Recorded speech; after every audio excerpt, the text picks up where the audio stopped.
ആലപ്പുഴ കുട്ടനാട്ടിൽ മത്സരചിത്രം തെളിയുന്നു. LDF സ്ഥാനാർത്ഥിയായി സിറ്റിംഗ് MLA NCP സംസ്ഥാന അധ്യക്ഷനുമായ തോമസ് കെ തോമസ് വീണ്ടും കളത്തിലിറങ്ങും. കേരള കോൺഗ്രസ് ജോസഫ് വിഭാഗം നേതാവ് റജി ചെറിയാൻ UDF സ്ഥാനാർത്ഥിയാകും. BDJS അധ്യക്ഷൻ തുഷാർ വെള്ളാപ്പള്ളിയെ ഇറക്കാനാണ് NDAയുടെ ആലോചന. അശ്വിൻ പാലാഴി വിവരങ്ങളുമായി ചേരുന്നുണ്ട് ആലപ്പുഴയിൽ നിന്ന്. അശ്വിൻ, ഏതാണ്ട് നേരത്തെ തന്നെ കുട്ടനാട്ടിലെ സ്ഥാനാർത്ഥി ചിത്രം തെളിയുകയാണോ അശ്വിൻ?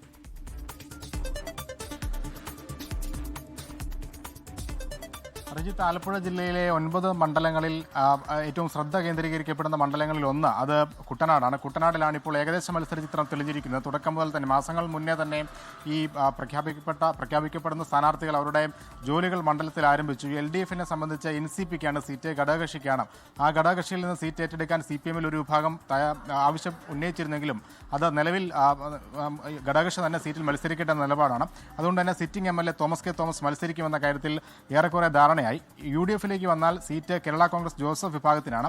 ജോസഫ് വിഭാഗത്തിന് വേണ്ടി ജില്ലയിലെ പ്രമുഖ വ്യവസായി കൂടിയായ റജി ചെറിയാനാണ് മത്സരിക്കുന്നത്. ഒപ്പം NDAയിൽ തുഷാർ വെള്ളാപ്പള്ളിയുടെ പേരാണ് എടുത്തു പറയപ്പെടുന്നത്. പാർട്ടിയുടെ ജില്ലാ കൺവീനർ എന്നുള്ള നിലയിൽ തുഷാർ വെള്ളാപ്പള്ളി തന്നെ ഈ കുട്ടനാട് സാധ്യതയുള്ള ഒരു മണ്ഡലം കൂടിയാണ്. NDAക്ക് വലിയ പ്രതീക്ഷയുള്ള മണ്ഡലമാണ്. അവിടെ തുഷാർ വെള്ളാപ്പള്ളി മത്സരിക്കണമെന്ന ആവശ്യമുണ്ടെങ്കിൽ പോലും തുഷാർ അതിനോട് അനുകൂല നിലപാട് ഇതുവരെ സ്വീകരിച്ചിട്ടില്ല.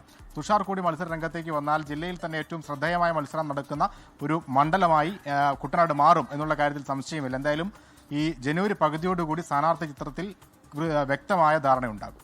റിജിത്ത്, ലോകത്തെവിടെയായാലും ഏത് സമയത്തും 24 വാർത്തകളും ഓഗ്മെന്റഡ് റിയാലിറ്റി പാക്കേജുകളും എക്സ്പ്ലെയിനറുകളും വിശദമായി കാണാൻ ഞങ്ങളുടെ YouTube ചാനൽ നിങ്ങൾക്ക് സബ്സ്ക്രൈബ് ചെയ്യാം.